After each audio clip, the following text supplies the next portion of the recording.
El Stuttgart ha vuelto a jugar en la Champions más de 10 años después de su último partido y hoy precisamente vengo a recordar a los héroes, a aquellos futbolistas que estuvieron en ese último día antes de la larga espera. Yo soy Andrés Valls y aquí es donde las granjas son vida.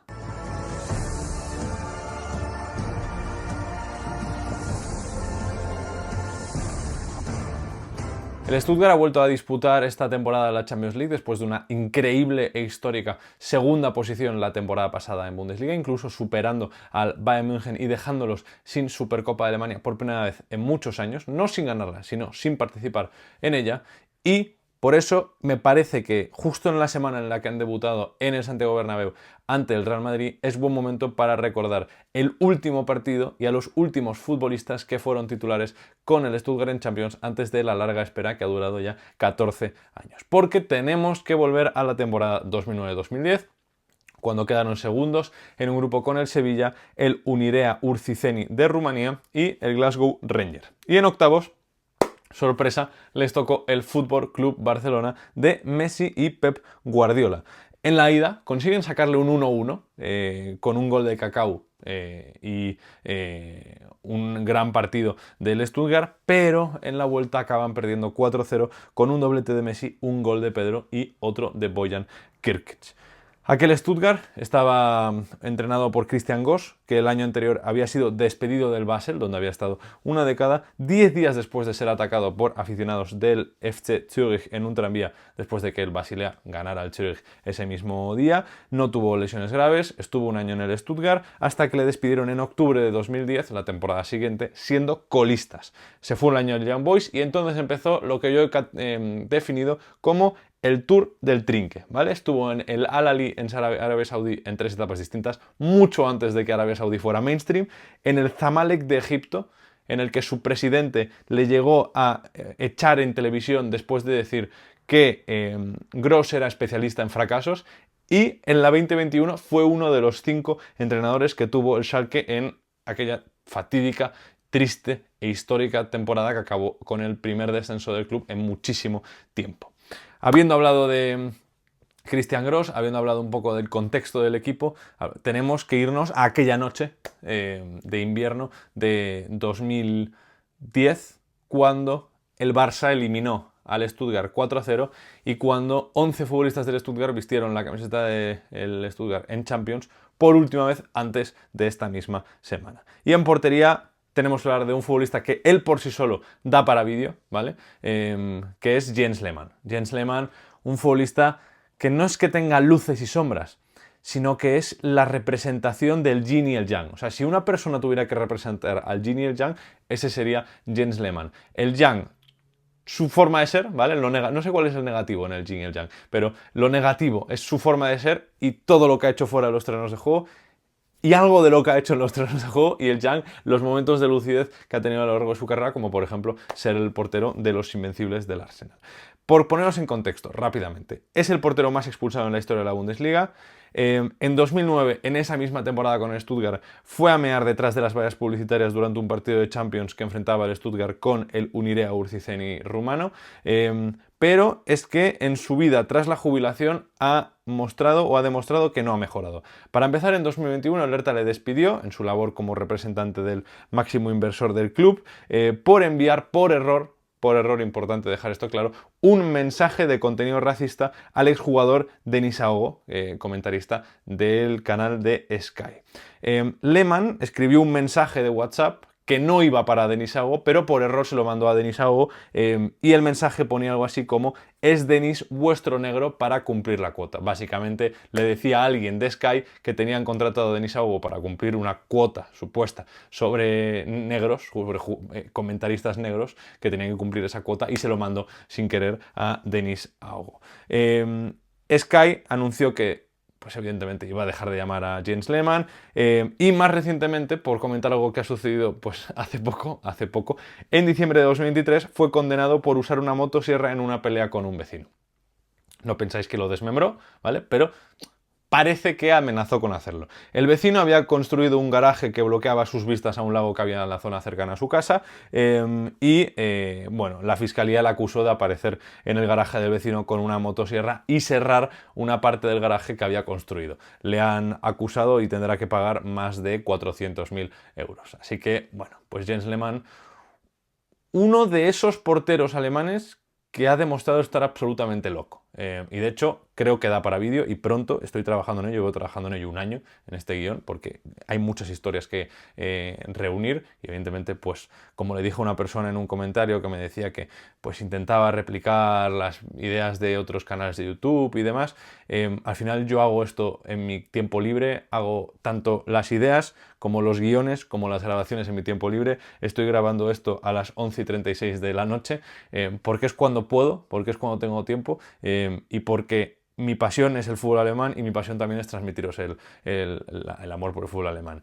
Los últimos meses no están siendo muy buenos en cuanto a visitas. Estoy aprovechando este mini momento en el vídeo para hacer una pequeña reflexión. No están siendo muy buenos en cuanto a visitas, pero estoy bastante contento con el contenido que estoy haciendo. Creo que el contenido es de calidad y por lo que veo en los comentarios y en los me gustas de los vídeos que publico, a los que veis los vídeos os gusta. Con lo cual, pues eso es lo que necesito, aunque me gustaría evidentemente que el canal tuviera muchas más visitas, muchos más suscriptores y pues creciera mucho más. Pero soy consciente de que todo forma parte de un proceso, al igual que también formó parte de un proceso, Jens Lehmann, pero en este caso un proceso judicial, ¿vale? Con su vecino. Por continuar, y perdonad por este pequeño inciso, entiendo que para los que seáis nuevos en el canal, si es que ha habido alguien que ha llegado nuevo al canal con este vídeo, pues pido disculpas, nunca suelo abrirme así en todos los vídeos, pero hoy pues he sentido la necesidad de hacerlo porque he estado bastante rayado esta mañana. En cuanto a la defensa, por continuar con el vídeo, la defensa que fue titular aquel día ante el Fútbol Club Barcelona. Por derecha, Stefano Zelocci, ¿vale? Un futbolista que es medio italiano, medio alemán, por parte paterna, aunque nació en Alemania, así que, bueno, más o menos como yo. Empezó a jugar en Ulm y a principios de la temporada 2005-2006 le fichó el Bayern para su cantera y al poco tiempo se asentó como un fijo en el filial. En la temporada 2007-2008, primer equipo, aunque no llega a jugar ningún partido oficial, y para la 2008-2009 ficha por el Karlsruhe por 200.000 euros. Recordemos que el Karlsruhe entonces estaba en Bundesliga. Este año también parece estar cerca de volver, pero ese año estaba en Bundesliga. Descienden, pero Zelocci es elegido como el jugador del año y esto le sirve para fichar por el Stuttgart en 2009, perdón, que había quedado tercero. Justo la temporada de Champions. Fue la temporada de la eliminación ante el Barça y todavía tenía 21 años. Del Stuttgart fue al Eintracht, de ahí se fue al Bochum, con los que marcó su primer gol como futbolista profesional tras 163 partidos y llegó a ser capitán. En el Bochum pues fue como un poco el culmen de su carrera, capitán, primer gol como futbolista profesional bueno, desde 2020 estuvo sin equipo y poco después se retiró. O sea, que básicamente el fútbol, cuando dejaron de llamarle, le dio un mensaje de, oye, Zelocci, tu tiempo ya ha pasado, teniendo en cuenta que apareció en la cantera del Bayern en 2015, 15 años de carrera, titular siempre asentado entre primera y segunda Bundesliga, llegó a ser titular en Champions, muy buena carrera. Pero es cierto que Zelocci cumplió lo que se suele decir de la gente que se quiere retirar y que no quiere que el fútbol le retiren. Bueno, pues a Zelocci el fútbol le retiró. En los centrales tenemos a Georg Niedermeyer y a Matteo Del Pier. Por empezar con Niedermeyer, al igual que Zelocci, empezó en la cantera del Bayern y llegó a ser capitán del filial y con 17 años pasó a debutar en el primer equipo, ganó la Bundesliga Sub-19. En 2009 se fue al Stuttgart, en la 10-11 fue galardonado con el premio al defensa más peligroso para los rivales, después de marcar 5 goles entre todas las competiciones, y hasta 2016 estuvo tonteando con el banquillo y con la titularidad del Stuttgart, y en 2016 se va al Freiburg. En 2017 parecía que se iba a ir al Unión, pero al final eso no se pudo cerrar, fue quitado del primer equipo, y poco después, ojo, esto es tremendo, alguien anónimo le quemó su coche, su Mercedes, justo delante de su casa. Evidentemente esto no le gustó. En 2018 se fue a la otra parte del globo terráqueo, al Melbourne Victory, junto a, ojo, absolutas leyendas del fútbol europeo y de los videojuegos de los 2000, a Keisuke Honda y Ola Toivonen, y en 2019 se fue. Estuvo entrenando en el filial del Bayern para mantener un poco la forma, parecía que se iba a retirar, pero en abril de 2023 se anunció que formaba parte de los New Plymouth Rangers para la Taranaki Premiership de Nueva Zelanda, ¿vale? O sea que a Zelocci el fútbol le retiró y a Niedermeyer le ha empezado a decir hace ya mucho tiempo que ha acabado su carrera y que se vaya retirando y que está mucho mejor en Stuttgart que en... es que no sé ni de dónde es, será de New Plymouth, supongo, el New Plymouth Rangers de la Taranaki Premiership de Nueva Zelanda. Madre del amor hermoso. El otro central es Mathieu Delpierre, que estuvo en el Stuttgart entre 2004 y 2012 y vivió absolutamente de todo: el título de Bundesliga 2007, la clasificación a Champions de 2009, el casi descenso de 2011, y hay que decir que en 2008 le quisieron tanto Arsenal como Bayern, pero renovó con el Stuttgart justo después de la consecución del título. En 2012 se fue al Hoffenheim, aunque ahí no le fue especialmente bien. En la 13-14 le bajaron al filial, en enero de 2014 se fue al Utrecht, en julio de 2014, ¡oh, sorpresa!, al Melbourne Victory, y allí anunció su retirada en 2016, mucho más inteligente que Georg Niedermeyer. Por el lateral izquierdo, Cristian Molinero, ¿vale? Cristian el Molinos, lateral italiano, empezó su carrera como profesional en el Siena en copropiedad con la Juve, término que he intentado entender de varias formas, pero entiendo que era un 50% cada uno de los derechos. En 2006, después del descenso de la Juve por el escándalo del Calciopoli, le permitió quedarse en el Siena, y para la 2007 y 2008 la Juve le fichó de manera definitiva por menos de 3 millones de euros. Por el cambio a central de Chiellini, pudo ser titular en defensa como lateral izquierdo, pero ya cuando llegaron Fabio Grosso y Martín Cáceres, en enero de 2010 se fue cedido del Stuttgart, que le compra en verano, y donde está hasta 2014, cuando vuelve a Italia, y ahí ya pasa por el Parma, por el Torino, por el Frosinone y por el Venezia. No está mal, a nivel de ciudades en las que vivir, donde ahora sigue, pero como director técnico. Así que, bueno, Cristian Molinero, que ha escogido una buena forma de acabar su carrera, porque no es mala ciudad en la que vivir, Florencia, Venecia. En cuanto al ataque, esto es un 4-4-2 de toda la vida, ¿vale? Tenemos que hablar del doble pivote. Uno de ellos, evidentemente, Zrvatko Kuzmanovic. Luego iremos al más evidente, al más conocido, uno de los más conocidos de este equipo. Zrvatko Kuzmanovic, nacido en Suiza, jugó con Serbia, canterano del Basilea, llegó al Stuttgart en 2009 después de pasar por la Fiorentina, aunque aquí lo más interesante es la historia en la que casi ficha por el Palermo. Porque el presidente del Palermo, Maurizio Zamparini, ¿vale? Zamparini, y el director deportivo del Palermo, Rino Fossi, acusaron a la Fiorentina de mala conducta, ¿vale? Y describieron a su director deportivo como un chacal. Pantaleo Corvino. El director deportivo en cuestión respondió diciendo que es mejor ser un chacal que un pollo. Es una traducción del italiano, ¿vale? Evidentemente, pues las cosas son difíciles de entender quizá en otro idioma, porque es un dicho que yo no conozco. En una entrevista para la página web oficial del club de la Fiorentina, años después, Kuzmanovic explicó cómo fracasó su traspaso por el Palermo. Dijo lo siguiente: no me gustaba Zamparini, recordemos, presidente del Palermo. Era él y el tipo alto y calvo, el director este de fútbol, y una chica para la traducción en el encuentro. Me dieron solo 5 minutos para decidir. Me dijeron que tenía que volver a Italia. El contrato no era bueno, pero ¿cómo podría decidir yo rápidamente? Les pregunté si era importante o no para el equipo. Si lo iba a ser, no puedes hacerlo todo en 5 minutos.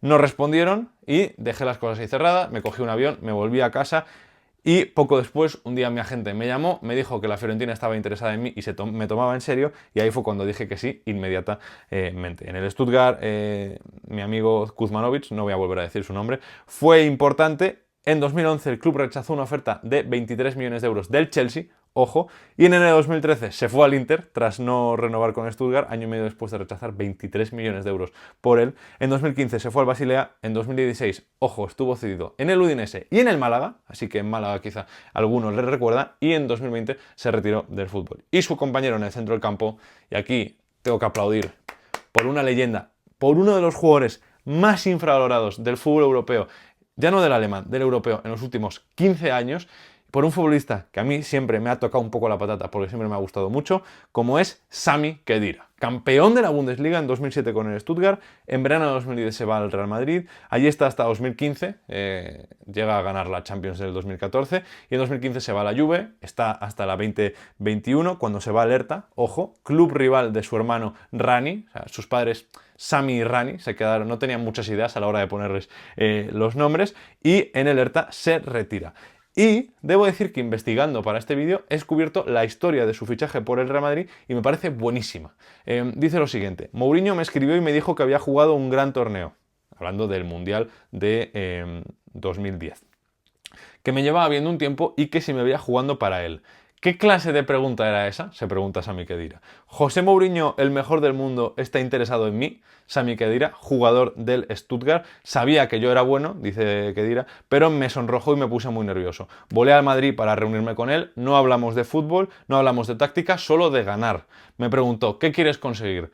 Y me dijo: eres mi hombre. Después de un par de minutos nos abrazamos y se acabó la reunión. O sea que básicamente José Mourinho le miró a los ojos y le dijo: conmigo vas a ganar. ¿Vale? Y ya está. Y con eso, pues Sami Khedira fue a muerte con Mourinho los siguientes 5 años. Hay que decir que no solo ha sido muy activo en el terreno de juego Sami Khedira, sino algo que me gusta mucho es que también ha tenido una vida profesional bastante ajetreada fuera de él. A finales de 2014 fundó la Fundación Sami Khedira, que tiene una base en Stuttgart, pero mira internacionalmente, para apoyar a proyectos en favor de los niños y de los jóvenes desfavorecidos, con la excusa del fútbol. Además, junto a sus amigos Felix Ladwig y Ben Dull, fundó Val-Ira, ¿vale?, que es una empresa que fabrica su propio café con el objetivo de la sostenibilidad, el comercio justo, la trazabilidad y el abastecimiento directo. Se vende en página web, así que os interesa, pues buscad Val espacio Ira y Khedira, yo creo que así lo podréis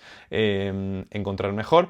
Hay que decir que hay 4 tipos de café muy bien tirados, que son Stuttgart, Berlín, Madrid y Turín, los 4 clubes en los que jugó Sami Khedira, así que muy bien encontrados. Y nada, pues yo algún día igual me planteo hasta comprarlo y probarlo, y os informaré qué tal. Por bandas, en este 4-4-2 estuvo Christian Tresch, por un lado, que no Trash, ¿vale?, que no confundir con basura en inglés, Tresch, que estuvo en el Stuttgart de 2008 a 2011, en 2011 se fue al Wolfsburg y nada más llegar fue elegido capitán. En 2017 se fue al Ingolstadt, donde estuvo hasta 2019, cuando descendieron a tercera división. En febrero de 2020 jugó un partido con el Al-Wasl de Emiratos y en enero de 2020 se retiró del fútbol profesional. Y hay que decir que sigue jugando en el Gerolfing, que es un equipo amateur de Ingolstadt, a los que ha ayudado a ascender a sexta. Y justo hoy, porque he leído la noticia hoy, he leído la noticia de que Tresch se ha presentado la candidatura para ser presidente del FC Ingolstadt. Así que noticia de relevancia, porque al final es un futbolista pues, de esa zona, que ha jugado en el club, que estuvo con ellos cuando ya no estaban en primera división, y creo que sería una buena noticia que el Ingolstadt estuviera presidido por Christian Sagas. Y por la otra banda, si hablábamos de Khedira como futbolista infravalorado, ¿qué os voy a decir de Alexander Lepp? Que no solo es un futbolista infravalorado, sino que tristemente fue un adelantado a su tiempo. Esa temporada estuvo cedido en el Stuttgart del Barça, un Barça al que llegó en 2008 tras 3 años brillantes en el Arsenal y 5 años espectaculares en el Stuttgart. De hecho, ayer en el metro, mientras iba hacia el Bernabéu, porque había quedado allí, me encontré en el vagón a gente del Stuttgart con camisetas de Alexander Lepp, y yo iba con mi chaqueta del Arsenal y íbamos hablando sobre Lepp, futbolista espectacular, un futbolista adelantado a su tiempo, que hoy en día sería Thomas Müller o sería Kevin De Bruyne, ese futbolista que vive un poco detrás del 9, que aprovecha los espacios que deja el 9, que tiene llegada, que sabe leer muy bien el balón, el juego, que es una delicia verlo con el balón en los pies. Eso era Alexander Lepp. En 2009 reconoció que su mayor arrepentimiento en su carrera había sido dejar el Arsenal por el Barça. Ahí empezó su caída. Hay que decir que de 2012 a 2019 juega en 6 equipos distintos en diferentes etapas en cada equipo, muchos de ellos en Bosnia. Y en su primera temporada en el Stuttgart, en su primera etapa en el Stuttgart, se le llegó a llamar o apodar en la prensa alemana y en pues, las diferentes aficiones como un aprendiz del hechicero, por cómo trataba el balón y por lo que era capaz de hacer por él, porque si de verdad creéis que estoy exagerando, buscad vídeos de Alexander Lepp en el Stuttgart o en el Arsenal. Yo no os lo puedo poner porque tienen derechos, pero es que es una barbaridad. O sea, es un futbolista muy infravalorado, muy infravalorado. Y en cuanto a la doble punta, tenemos que empezar hablando de Pavel Pogrebniak. La apodaban de Pog, P-O-G. Después la apodaban Pogreb o Veliki Pop, que es Po el Grande. Muy bien. Este último, un apodo popularizado por su antiguo compañero de equipo en el Zenit, Andrei Arshavin. Pogrebniak llegó en 2009 al Stuttgart del Zenit, en enero de 2012 se fue al Fulham, donde marcó 5 goles en sus primeros 3 partidos y se convirtió en ese momento en el jugador más rápido en llegar a 5 goles en la historia de la Premier. Increíble. Esto fue en enero de 2012, pues en junio de 2012 se fue por no poder renovar su contrato, de ahí pasó al Reading, en 2015 al Dinamo de Moscú, que lo liberó el 25 de enero de 2018, citando razones disciplinarias, entre ellas asistir a un partido Juve-Inter en Italia el mismo día que el Dinamo jugaba un partido de liga, o participar en la exposición anual del partido de exalumnos de la academia del Spartak de Moscú sin la autorización del Dinamo de Moscú, rival del Spartak. En marzo de 2019, Pogrebniak fue acusado de racismo después de decir que era risible o que era una risa que los jugadores negros pudieran representar al equipo nacional ruso, y la Unión Rusa de Fútbol le impuso una multa de 250.000 rublos, que no dejan de ser 3.300 euros, que es una mierda para lo que ha ganado Pogrebniak en su vida y para el racismo que rezumó con ese comentario.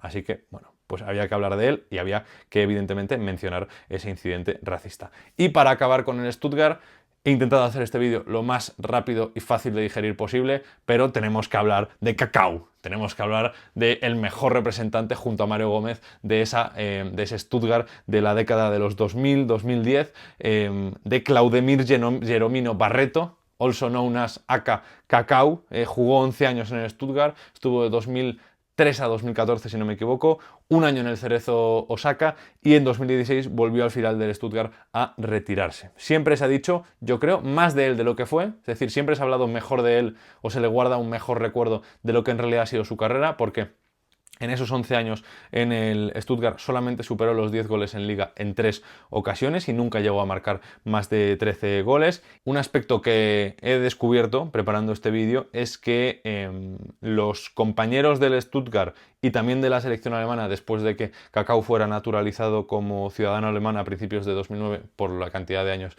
que había vivido en Alemania, le pusieron el apodo de Helmut, ¿vale? Según Ludovic Magnin, compañero de equipo de Kakao en el Stuttgart suizo, dijo que como alemán Kakao también debería tener un nombre alemán adecuado. A mí me parece que esto está mal, y de hecho me parece que incluso denota un racismo en sus palabras. No estoy diciendo que Magnin sea racista, pero el hecho de pensar que por llamarse Kakao no pueda ser alemán es poco racista. Pero bueno, me parecía que era curioso y también he querido meterlo, hablando de Claudemir Jeromino Barreto, also known as Kakao, que es un futbolista increíble que mucha gente quizá no sabe que llegó a jugar con la selección alemana contra Brasil, que era su otro país. Así que ahí es nada. Nada, si os ha gustado el vídeo, dejadme un comentario. Disculpad por la reflexión que he tenido a mitad del vídeo. Si tenéis alguna idea de vídeo que creéis que os apetecería ver, no digo que vaya a funcionar, que os apetecería ver a vosotros, decídmela. Yo tengo muchas que estoy ya preparando en el tintero, estoy intentando mover alguna entrevista, pero no es fácil, soy un canal pequeño al fin y al cabo, voy creciendo poco a poco, piedrita a piedrita, pero se hace lo que se puede. Así que nada, muchas gracias por estar ahí al otro lado y nos vemos en el próximo vídeo. Hasta luego.